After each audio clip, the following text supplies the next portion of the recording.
oitavo período do curso de enfermagem da EMES. A aula de hoje vai ser sobre depressão, tristeza profunda e o suicídio. Nós vamos discutir muito pouco nessa aula, vamos discutir um pouco mais na aula que vem, dada a relevância do tema. Quando a gente for avaliar algum paciente ou quando a gente perceber sintomas que podem estar associados à depressão, é importante a gente diferenciar esses sintomas de tristeza ou de uma coisa mais grave, mais duradoura, que pode ser a depressão. A tristeza, a gente tem que ter em mente que é uma coisa que acontece naturalmente na vida. Ela é comum a todos os seres humanos, todos nós temos os nossos momentos de tristeza. E ele é caracterizado por falta de alegria, ânimo ou disposição, que pode fazer com que a gente pense em alguma coisa como depressão.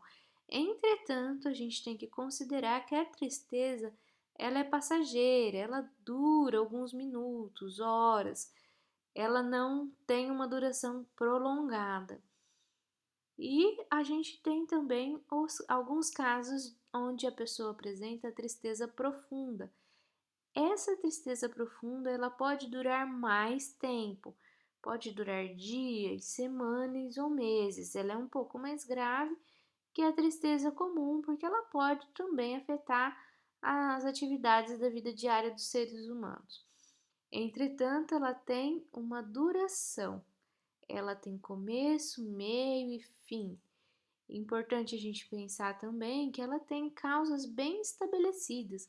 A pessoa com tristeza profunda, embora ela tenha alguns sintomas semelhantes aos da depressão, ela ela vai saber dizer por que ela está triste naquele momento.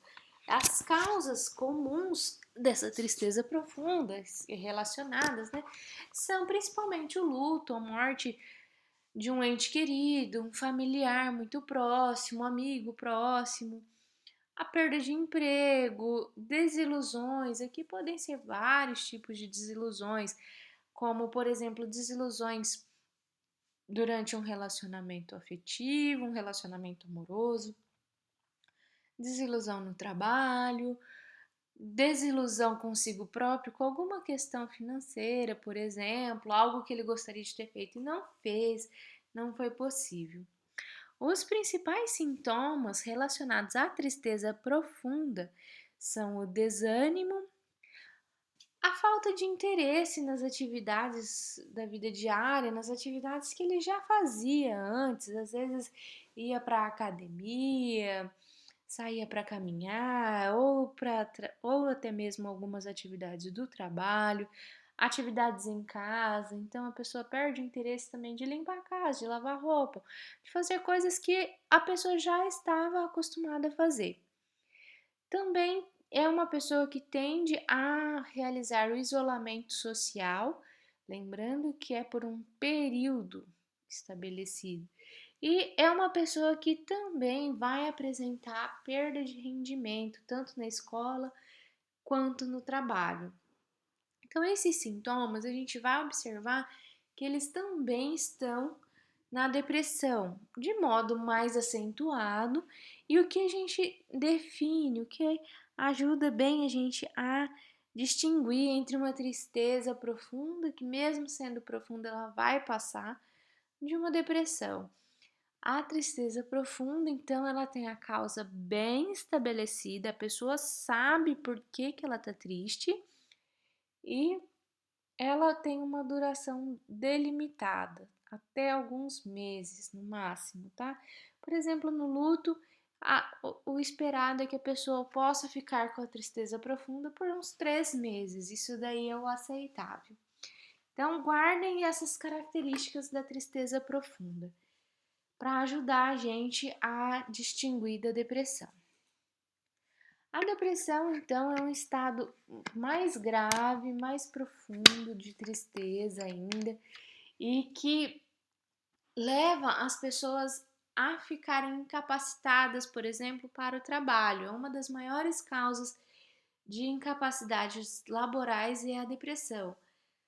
No Brasil, ela atinge cerca de 15,5% da população, atinge um número elevado, considerável da nossa população, de modo que as mulheres apresentam mais depressão do que os homens. Como a gente viu, a depressão pode estar presente nas crianças, nas mulheres, em homens, adultos, idosos. Ela vai atingir então todas as faixas etárias. Nós todos estamos propensos a desenvolver depressão em qualquer período da vida. E ela é mais comum no final da terceira década de vida, entre 30 e 40 anos, mais próximo dos 40 anos. É mais comum, não quer dizer que ela é específica dessa faixa etária. E o que a gente sabe que causa a depressão? A depressão ela é caracterizada por uma tristeza sem causa, porque a pessoa não sabe dizer por que ela está triste, mas na verdade essas causas elas são além daquilo que o indivíduo consegue controlar sozinho. Primeira coisa, a gente deve pensar na genética. Pessoas que têm familiares de primeiro grau especificamente, irmãos, pais, que já possuem depressão, então elas vão ter mais propensão a desenvolver depressão. Isso daí a gente tem que observar, então, quando a gente avalia os sintomas de uma pessoa, para reconhecimento de sinais e sintomas. A genética, então, primeiro fator, quanto mais próximo for um parente com depressão, maior a possibilidade do indivíduo desenvolver também.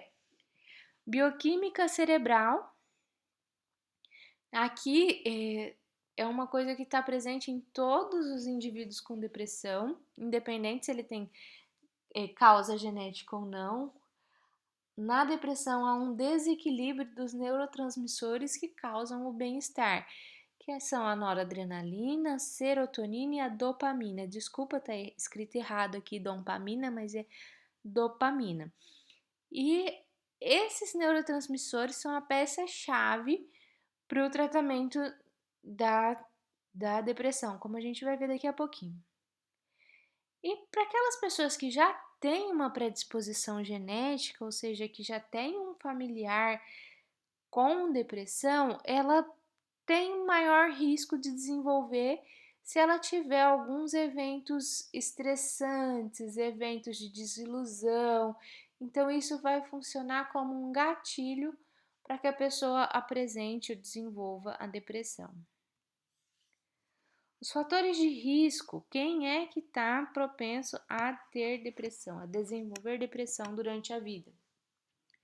Histórico familiar, a genética, como acabamos de dizer, aquelas pessoas que já têm algum transtorno psiquiátrico diagnosticado, assim como, por exemplo, a gente viu no transtorno afetivo bipolar, que a pessoa apresenta episódios de mania e episódios depressivos. Um estresse e uma ansiedade crônica, assim como, por exemplo, na ansiedade generalizada que nós vimos algumas aulas atrás, disfunções hormonais, porque essas disfunções hormonais podem levar a desequilíbrio dos neurotransmissores, dependência de álcool e drogas ilícitas. Lembrando que o álcool é um depressor do sistema nervoso central e que o álcool e as drogas ilícitas eles destroem neurônios. Então, destroem as sinapses e podem levar também a quadros depressivos.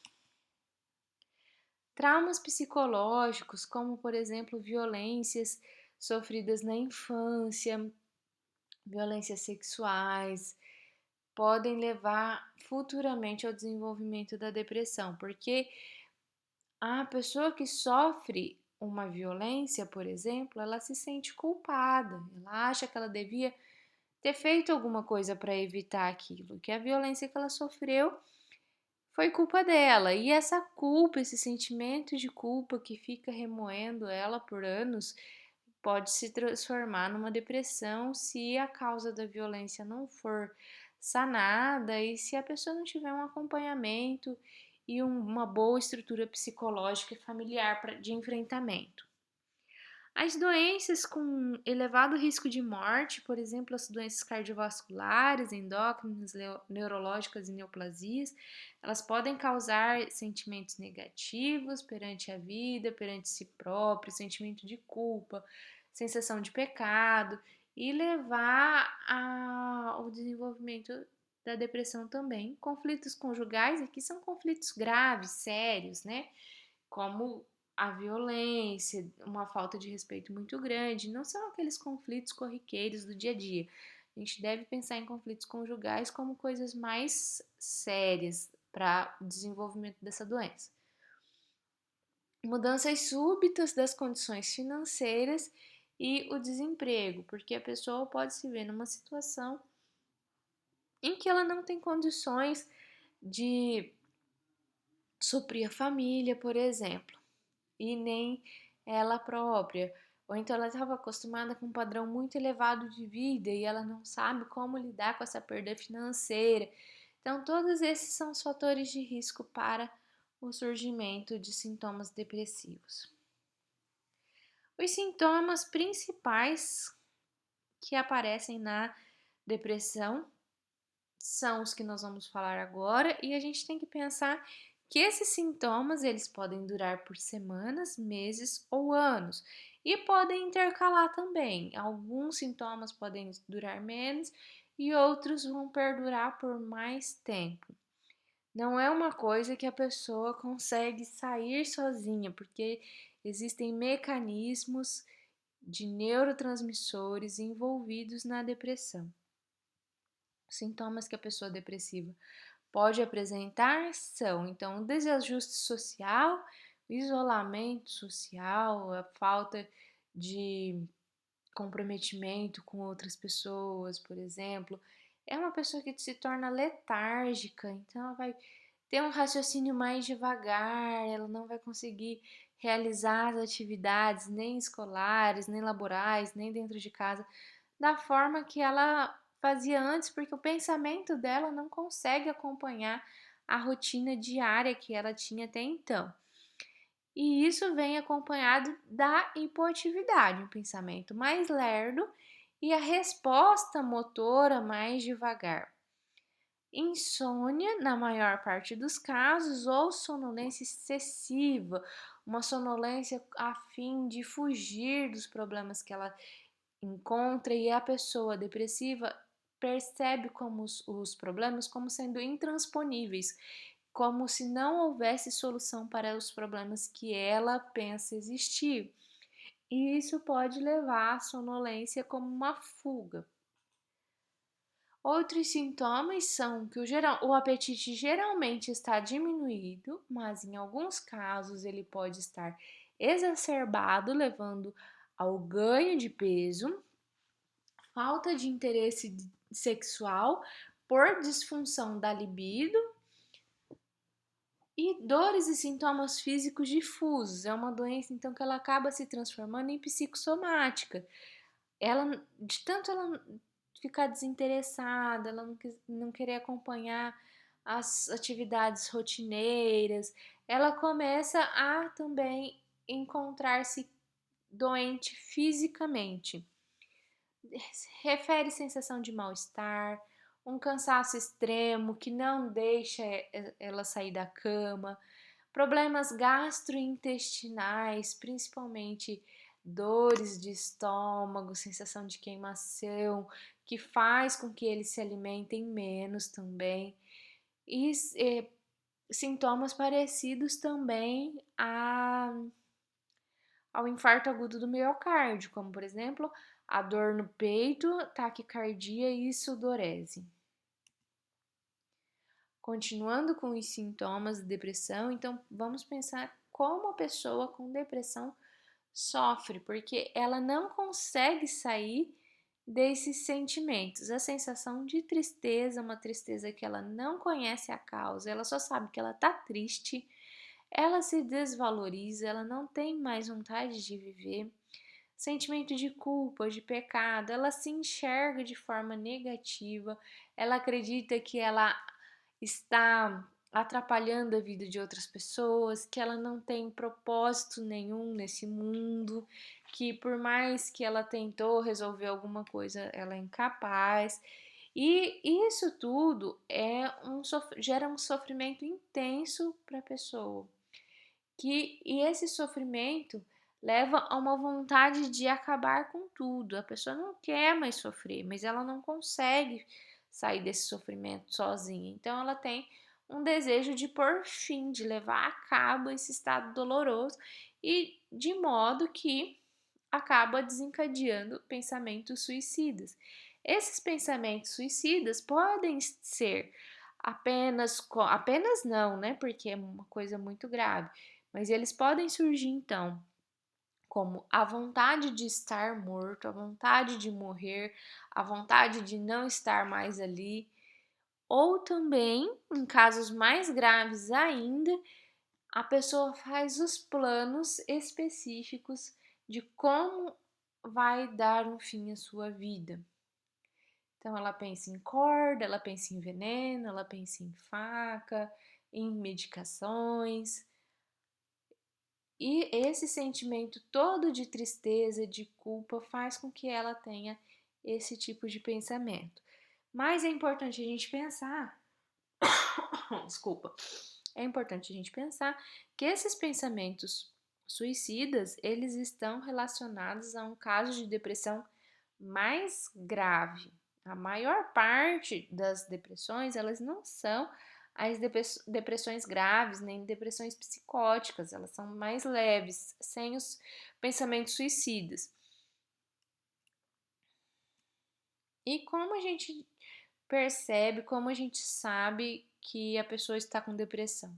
Quem faz o diagnóstico é só o médico, não é necessário ser um médico psiquiatra, nem um neurologista, mas o diagnóstico é médico.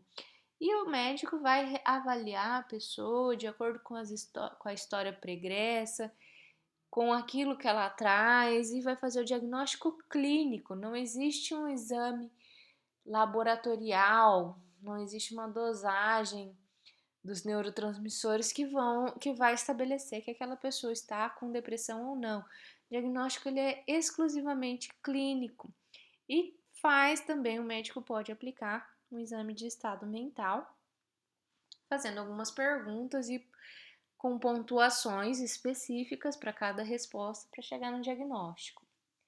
Aqui é importante a gente pensar que na maior parte das vezes a pessoa depressiva, ela não quer ajuda, ela não tem interesse em incomodar outras pessoas para se tratar, porque ela só se vê como culpada, como um peso. Então, ela não busca ajuda, muito raramente ela mesma busca um diagnóstico médico, um tratamento mais aprofundado.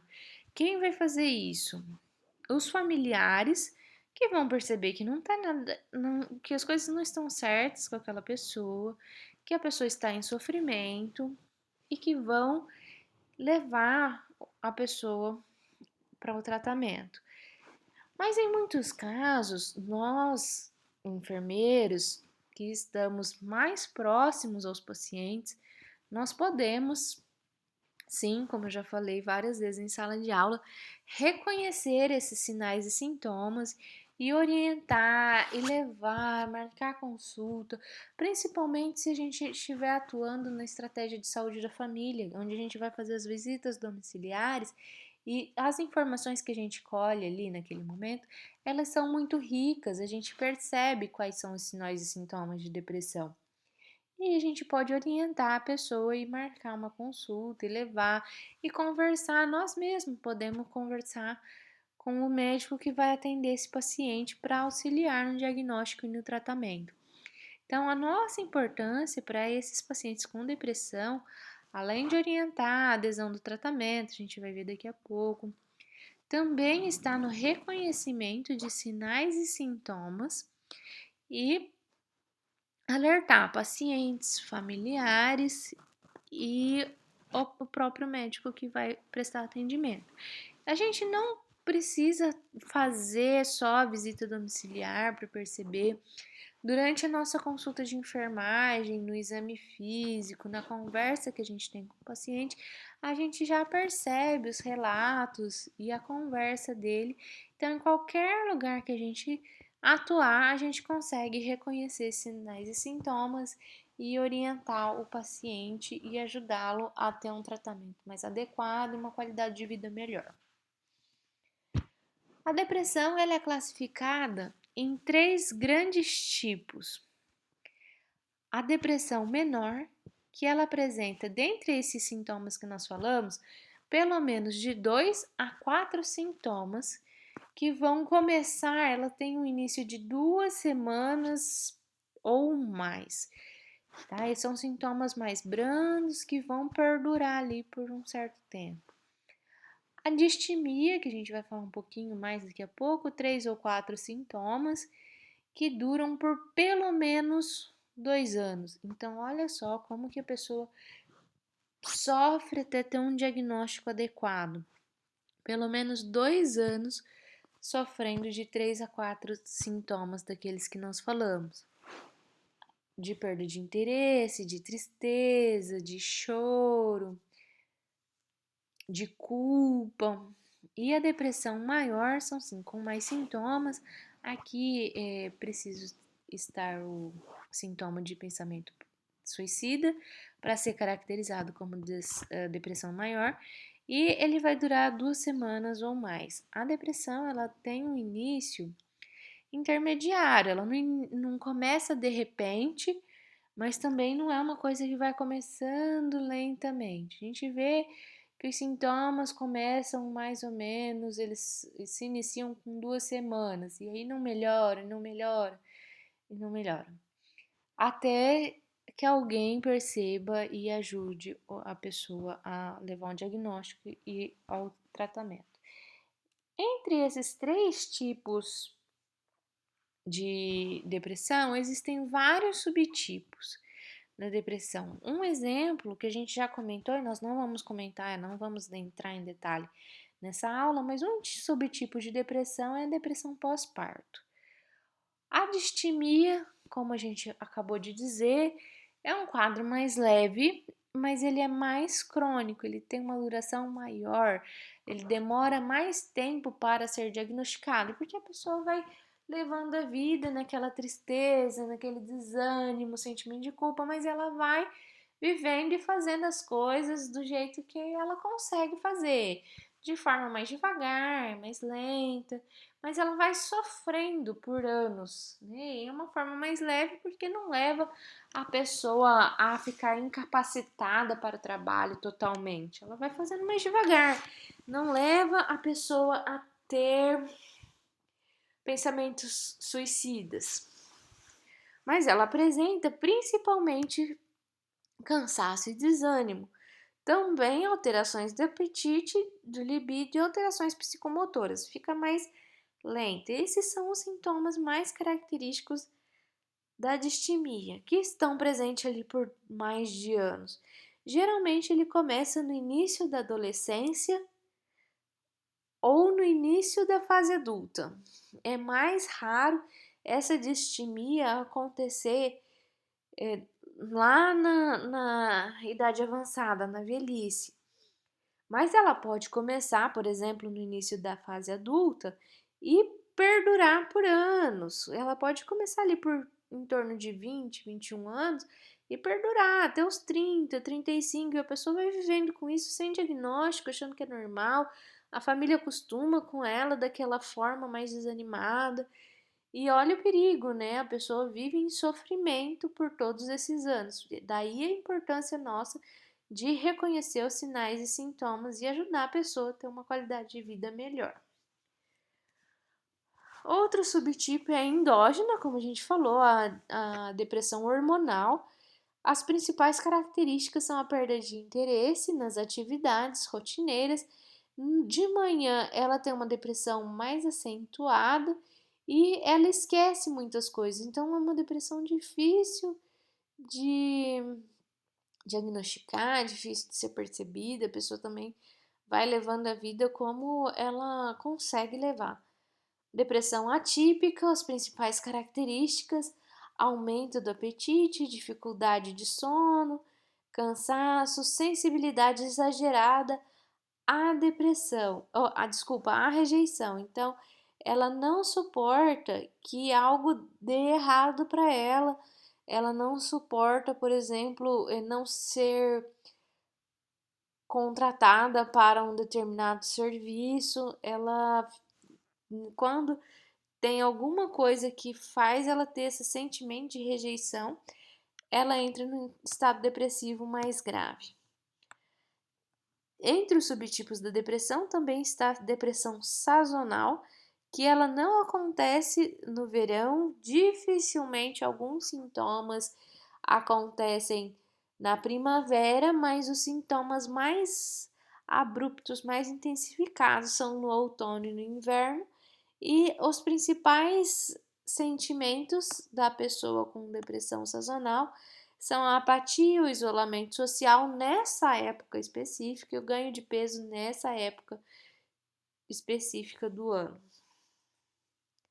Depressão psicótica, que sim, a gente tem um quadro grave, porque ele vem acompanhado de delírios e alucinações, como, por exemplo, as ideias suicidas aqui também podem estar presentes, e eles pensam, muitas vezes, eles podem não estar com nenhuma doença física, mas eles pensam que estão com uma doença incurável, que eles não têm condições de construir nada na vida, nem financeira, nem social, e eles pensam o tempo inteiro que vai acontecer algum desastre. São pessoas extremamente negativas. Quando a gente conversa com elas, elas têm medo de sair de casa, elas pensam que se alguém vai fazer um programa diferente no final de semana vai dar errado.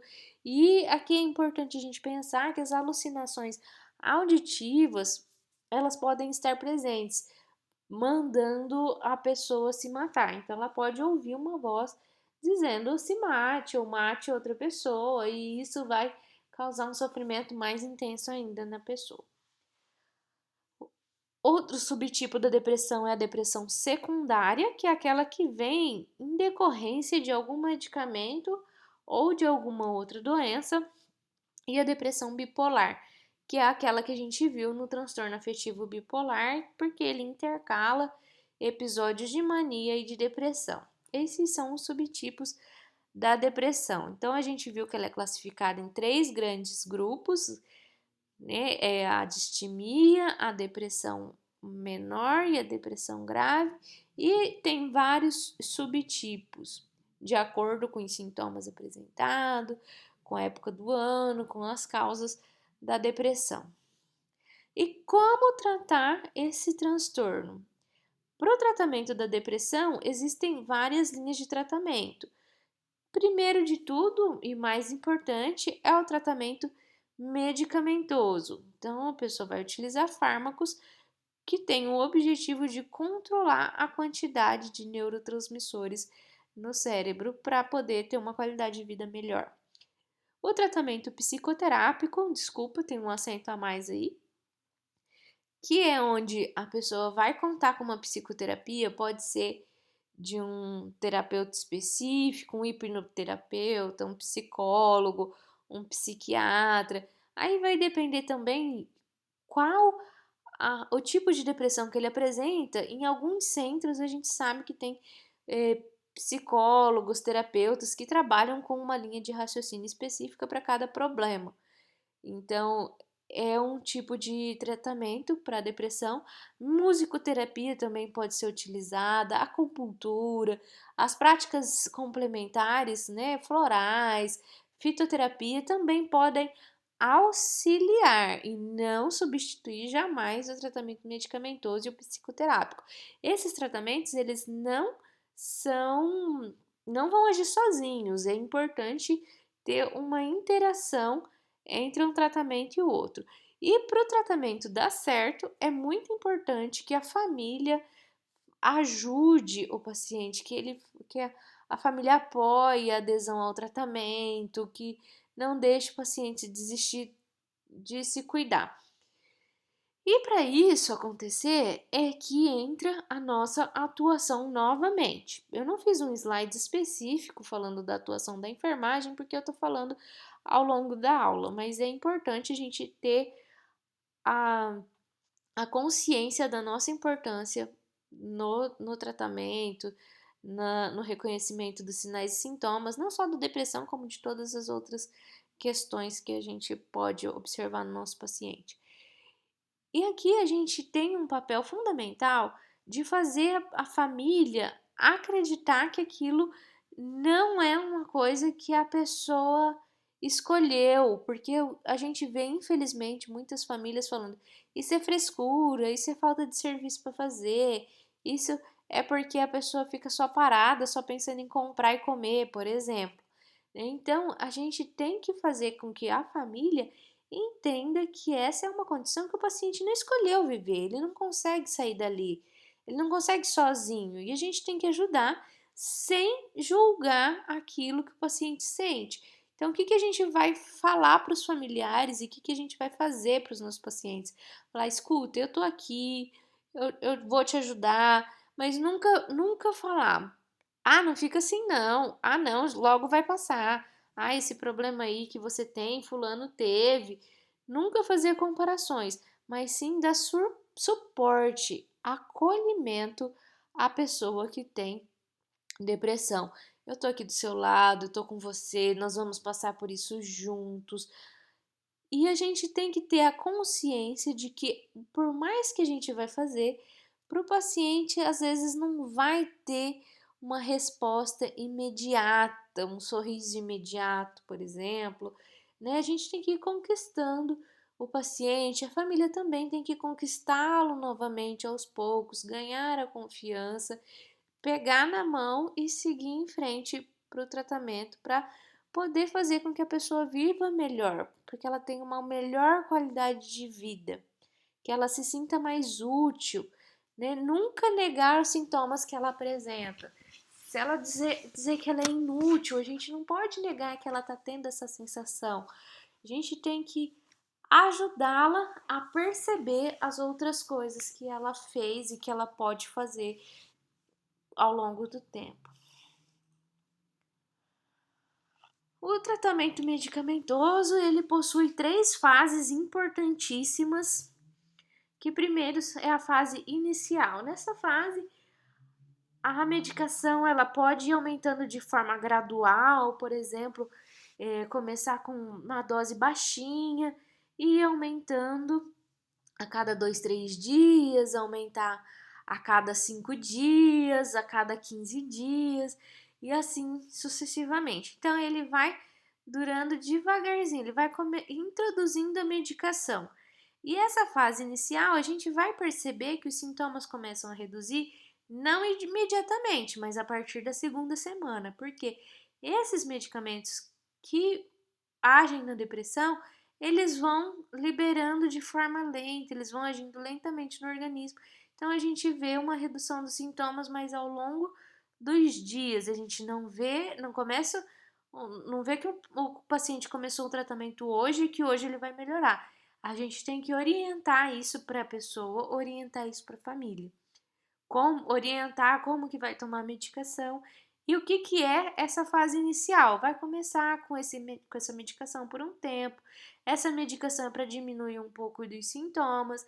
Depois vai voltar em reavaliação com o médico e vai ver como vai ficar essa medicação. Então, ali na fase inicial, a medicação começa de forma gradual, com doses mais baixas e vai aumentando.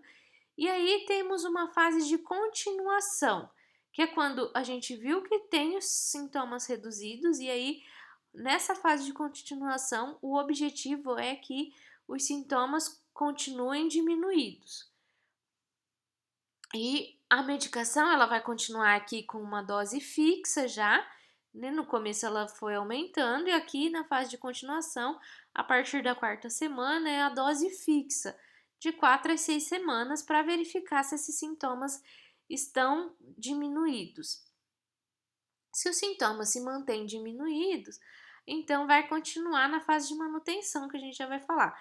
Mas se não houver melhoras, o paciente não apresenta melhoras entre 6 a 8 semanas, então o médico pode aumentar a dose, colocar outra medicação ou trocar a medicação se o paciente não se adaptou, não teve melhora nenhuma ou não tolerou os efeitos colaterais. Mas é necessário que ele passe por essas fases para a gente saber se a medicação vai fazer efeito ou não, porque a gente sabe tem muitas pessoas que não têm paciência, que elas esperam que a medicação haja milagrosamente, que as coisas melhorem de uma hora para outra. E a gente tem que orientar que o tratamento ele é devagar, para poder ter uma sustentação maior e mais duradoura dessa redução, dessa remissão dos sintomas. E a fase de manutenção, ela tem então o objetivo de manter os sintomas diminuídos, manter a pessoa bem, ativa para trabalhar, se alimentando adequadamente, com sono e repouso adequado. E também um objetivo do tratamento na fase de manutenção é evitar que a depressão volte, que ele tenha recaídas, que ele tenha recidivas. As medicações elas vão ser mantidas por mais ou menos um ano e a gente tem que pensar que 1/3 das pessoas que apresentam depressão, mesmo em tratamento, 1/3 vai apresentar uma recaída, uma recidiva, um novo episódio dentro de um ano. Então a gente tem que ficar bastante atento nesses sintomas, porque mesmo com medicação, tem pacientes que apresentam episódios também. Então essa fase de manutenção ela vai durar pelo menos um ano, pode durar mais, 2, 5, 10 anos. E quais são os fatores que levam a pessoa a ter uma recidiva do episódio, mesmo se tiver um tratamento medicamentoso? História de depressão maior, que é aquela que tem pensamentos suicidas, a psicose junto. Persistência da distimia após a depressão maior. Então, ela já teve a história de depressão maior lá atrás, os sintomas diminuíram, mas a distimia, que é aquela forma mais devagar, mais leve que a gente falou, ela continua. Então, aquela sensação de cansaço, uma tristeza, um desânimo, ela continua. Então, isso daí vai causar vai predispor a pessoa a ter uma recidiva de outro episódio grave de depressão. Transtornos psiquiátricos associados e alguma doença não psiquiátrica, como por exemplo neoplasia maligna. E é óbvio que o abandono do tratamento, muitas pessoas começam a se sentir bem e acham-se capazes de parar o tratamento, acham que não precisa mais tomar medicação. Esse abandono do tratamento também vai levar a pessoa a recidiva mais facilmente. Por isso não pode, a gente tem que orientar familiares e pacientes que o tratamento não deve ser descontinuado sem a orientação médica, sem orientação do profissional e também sem um acompanhamento psicoterápico. Quando que o medicamento vai ser descontinuado, vai ser parado? Quando é avaliado o fator de risco para ele ter recidiva ou não. Então, se ele não teve histórico de doença depressiva maior, se ele não teve histórico de psicose, se ele não ficou com sintomas de distimia mesmo após o tratamento, se a pessoa ficou bem, então esse é um fator que vai ser considerado para parar o tratamento. E aí, para parar o tratamento, as doses vão sendo reduzidas gradualmente, assim como elas foram sendo introduzidas devagarzinho, começou com uma dose baixa e foi aumentando, então depois elas vão reduzir gradualmente também. Então, não vou parar de tomar medicação hoje. Talvez hoje eu vou tomar meio comprimido e vou tomar meio comprimido por um mês, depois metade da metade por mais um mês e assim vai indo, sucessivamente, até reduzir e retirar completamente a dose. Orientar pacientes e familiares sobre essas características, sobre essas condições da descontinuação do tratamento, porque Não pode parar a medicação de repente, isso daí vai fazer mal, vai fazer com que ele tenha recidivas. Orientar que é importante continuar a psicoterapia, con continuar atividades sociais, a interação com outras pessoas e buscar realizar atividades prazerosas, atividades físicas, atividades que não estejam relacionadas somente com o trabalho, por exemplo. Então, isso daí a gente tem que orientar também para que o paciente possa fazer uma descontinuação do uso do medicamento de forma a não adoecer novamente. Agora nós vamos falar das medicações em si. Quais são as medicações utilizadas no tratamento da depressão? Então, a gente tem algumas classes de fármacos e essa é a primeira que nós vamos falar: antidepressivos inibidores da monoaminoxidase. Eles aumentam a concentração dos neurotransmissores. Ele não é seletivo para nenhum deles. Eles simplesmente vão aumentar a serotonina, a noradrenalina e a dopamina no cérebro e vão causar uma sensação de bem-estar e diminuir os sintomas da depressão. Exemplos: trianicilpromina e moclobemida. Essas medicações hoje em dia a gente não vê muito em uso. Elas têm como efeito colateral uma hipotensão ortostática grave, com vertigem, queda, insônia, aumento de peso, disfunção sexual. Não são drogas muito seguras para uso atualmente. Os antidepressivos tricíclicos a gente vê que usam bastante hoje em dia, principalmente no SUS, a gente vê bastante paciente utilizando. E a ação dele é bloquear a recaptação de noradrenalina, serotonina e dopamina. Ele não deixa que esses neurotransmissores sejam absorvidos, então eles deixam que esses neurotransmissores fiquem livres ali nas fendas sinápticas para melhorar a transmissão dos impulsos nervosos. E alguns exemplos que a gente vê amplamente utilizado hoje: imipramina, clomipramina, amitriptilina e nortriptilina. São medicações que não são muito novas, são medicações mais antigas, mas que têm uma boa função. E os efeitos colaterais que elas causam são boca seca, visão turva, constipação intestinal e retenção urinária. Essas medicações elas podem ser escolhidas também de acordo com o efeito colateral que elas desejado. Por exemplo, um idoso com depressão e que também apresenta incontinência urinária, escape urinário, pode ser utilizado qualquer um desses, principalmente a imipramina, que vai auxiliar então na retenção, especialmente à noite.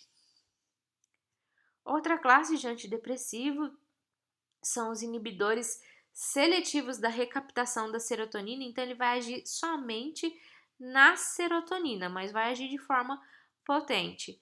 Exemplos que a gente tem, que também a gente vê largamente sendo utilizado: fluoxetina, sertralina e paroxetina, embora também não sejam muito novas essas medicações, mas elas são bem eficazes, seguras.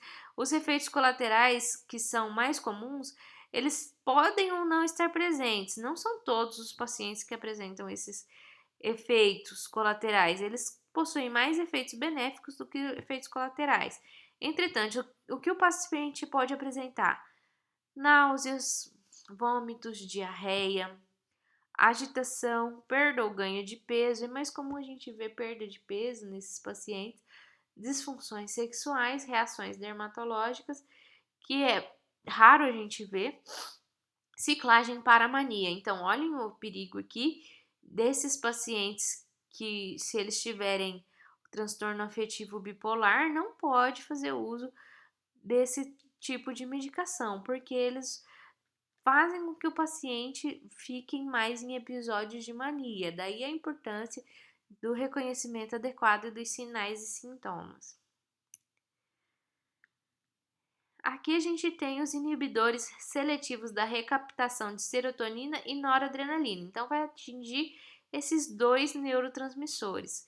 Como exemplo, a gente tem a venlafaxina e a duloxetina. São medicações um pouco mais novas, mas funcionam bem também, que com pouquíssimos efeitos colaterais, medicações um pouquinho mais caras, mas que funciona bem na maior parte dos pacientes. De efeitos, os pacientes podem apresentar náusea, vertigem e sonolência, mas são efeitos muito raros de serem encontrados nos pacientes. Inibidor seletivo da recapturação da dopamina, vai agir só na dopamina, então o mais famoso que a gente tem dessa classe é a bupropiona, também utilizada para as pessoas que desejam parar de fumar como um tratamento medicamentoso. Alguns dos efeitos colaterais que ela apresenta: ansiedade, agitação. A agitação está presente em muitos, na maior parte dos pacientes que tomam bupropiona. Rush cutâneo, diminuição do apetite, boca seca e a constipação intestinal.